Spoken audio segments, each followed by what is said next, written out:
నాకు భరణి గారి ఎలిమినేషన్ అనేది అన్ఫేర్ అనిపిస్తుంది ఇప్పటికీ. నేను అప్పటికి ఇప్పటికీ ఒకటే అనుకుంటా, భరణి గారి ఎలిమినేషన్ మాత్రం అన్ఫేర్ అండి చెప్పాలంటే. అసలు Bigg Boss wild card entry తర్వాత మంచి మసాలా యాడ్ చేసింది అనుకున్నా, యాడ్ అయింది, బట్ మిస్ఫైర్ అవుతుంది కొంచెం. ఏముంది బురదలో పోలేరాడు ఒక్కొక్కరు, పోరాడాడు ఒక్కొక్కడు.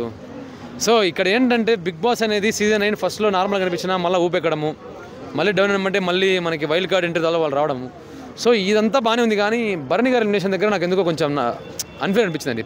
ఎలా ఉంటుందంటే, ఇప్పుడు ఒక మాటలు చెప్పాలంటే భరణి గారు కానీ ఎక్కడ కానీ యాటిట్యూడ్ చూపడం అలాంటివి ఏం లేదు. సరే తన గేమ్ తగ్గింది అనుకుందాం, ఇప్పుడు గేమ్తో డిసైడ్ చేయడం కదండి బిగ్ బాస్ అనేది. బిగ్ బాస్ టైటిల్ అనేది గేమ్తో డిసైడ్ చేసేది కాదు. యాటిట్యూడ్, వాళ్ళు ఉండే విధానము, వాళ్ళు నడుచుకునే విధానము, వాళ్ళు ఆకట్టుకునే విధానం, వాళ్ళు ఆకర్షించే విధానం, ఇవన్నీ కలుస్తాయని బిగ్ బాస్ అంటారు. సో భరణి గారు నేను అనుకోలేదు కల్లా కూడా ఎలిమినేట్ అవుతారని చెప్పేసి. మంచి వ్యక్తి చెప్పాలంటే, అంటే అతనికి కూడా నెగిటివ్ ఉంటుంది, బట్ కంపేర్ చేస్తే అవతల వాళ్ళతో పర్లేదు, ఒక మంచి వ్యక్తి, బిగ్ బాస్లో ఉండాల్సిన వ్యక్తి.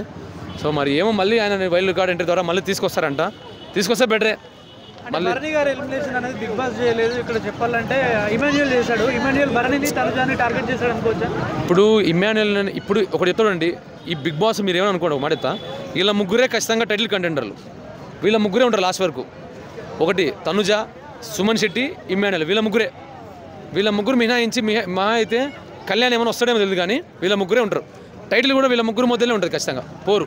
అంటే హైపర్ ఆది వచ్చి లేడీ విన్నర్ అయ్యే ఛాన్స్ ఉంది అని చెప్పిన తర్వాత తనుజాని టార్గెట్ చేశారా? అదే అలాంటిది అనుకోవచ్చు. ఇప్పుడు లేడీ విన్నర్ అని చెప్పేసరికి ఇప్పుడు ఒక విన్నర్ గురించి మనం చెప్పామంటే అవతలోడు తొక్కాలని చూస్తాడు, వాడు ఎదుగుతున్నాడు కాబట్టి. సో అదొక ప్లాన్ అనుకోండి. సో వీళ్ళ ముగ్గురే ఉంటారు ఫైనల్ వరకు, గెలిచేది కూడా వీళ్ళ ముగ్గురులోనే ఉంటుంది. పర్లేదు, బాగుంది, పర్లేదు. నేనైతే సుమన్ శెట్టి ఫ్యాను కాబట్టి నేను నో చెప్పాను ఆయనకి. ఏముంది ఆమె మామూలుగా, రీతు అంటేనే కొంచెం అదే ఫస్ట్ వచ్చింది, చూద్దాం ఇంకా ముందు. ఇప్పుడు నన్ను అడిగితే ఇప్పుడు ఏదో కొంచెం బిగ్ బాస్కి ఏదో మసాలా యాడ్ చేద్దామని చెప్పేసి వచ్చింది అంతే, ఏం లేదు అక్కడ, మళ్ళీ పోయి దీనికి. సో నాకు తెలిసి ఇంకా ఈ వీక్లో ఎలిమినేట్ అయితే రమ్య మోక్షనే ఎలిమినేట్ అయిపోతుంది. రామ్ రాథోడ్ ఏం కాదు, నాకు తెలిసి మోక్షనే అవుతుంది ఎలిమినేట్. ఎందుకంటే ఇప్పుడు జనాలు రమ్య మోక్ష అడాప్ట్ అవ్వలేకపోయింది బిగ్ బాస్కి. అట్లేం లేదు, తను అడాప్ట్ అవ్వలేకపోయింది. ఫస్ట్ థింగ్, బిగ్ బాస్ అంటే తను ఉండే విధానం బిగ్ బాస్లో పనిచేయదు, తను ఉండే విధానం అది అట్లా ఉండకూడదు బిగ్ బాస్లో. సో తను చూపిస్తుంది అలా, ఎలాగైతే బిగ్ బాస్ ఉండకూడదు అలా ఉంటుంది ఆవిడ. సో ఆవిడ ఎలిమినేట్ అయిపోతుంది. అవును, మరి బిగ్ బాస్లోకి వీళ్ళిద్దరు వైల్డ్ కార్డ్ ఎంట్రీ ద్వారా వచ్చాకే హైప్ పెరిగింది, లేకుండా అంత పెరిగే చెప్పాలంటే ఉంది, కానీ వీళ్ళు వచ్చాక ఇంకా మసాలా యాడ్ అయింది. సో వెళ్ళిపోతే ఏముండదు, ఎందుకంటే ఆవిడ వచ్చింది ఎంతో ఎక్స్పీరియన్స్తో చూశారు, ఏం చేయలేదు కాబట్టి ఎవరు చూడ్డు. నీ మీద ఎక్స్పెక్టేషన్స్ పెట్టుకున్నప్పుడు నువ్వు జీరో అయినప్పుడు ఎవరు చూస్తారు తర్వాత, అరే వద్దురా స్వామి వెళ్ళిపోడరా అని చెప్పేసి అనుకుంటారు. ఇది అంతే, రమ్య మోక్ష మీద ఏదో ఎక్స్పెక్టేషన్స్ పెట్టుకున్నారు, అయ్యో వచ్చేసింది ఫేమస్ అయింది కదా అని చెప్పేసి. ఇక్కడ ఏం లేదు, అక్కడ అడాప్ట్ అవ్వలేకపోయింది. సరే జనాలు మళ్ళీ తిరస్కరిస్తారు అంతే. ఇప్పుడు రమ్య మోక్షకి అవకాశం వచ్చింది, అవకాశాన్ని సద్వినియోగం చేసుకోలే, దుర్వినియోగం చేసుకుంది, ఎలిమినేట్ అయిపోద్ది అంతే.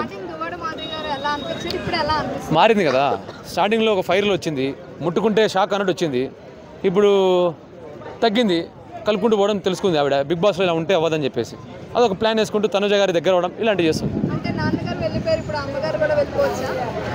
అమ్మగారు వెళ్ళే పరిస్థితే లేదు, నేను చెప్పా కదండి ఆల్రెడీ.